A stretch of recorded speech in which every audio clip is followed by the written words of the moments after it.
అన్నం పకోడీకి కావాల్సినవి చూసుకుందామండి. మిగిలిపోయిన అన్నం, దీనిలో కొంచెం జీలకర్ర వేసుకోవాలి.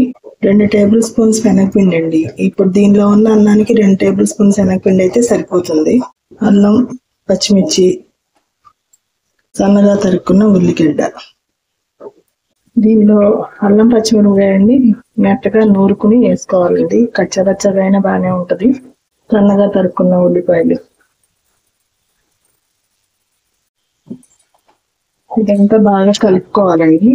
కొంచెం వాటర్ పోసుకుని తగినంత సాల్ట్ వేసుకుని కలుపుకోవాలండి గట్టిగా.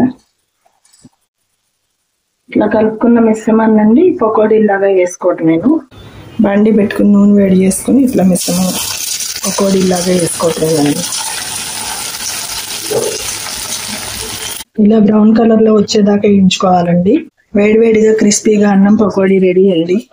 ఇది సాయంత్రం పూట పిల్లలకి స్నాక్ ఐటెం గా బాగుంటుందండి.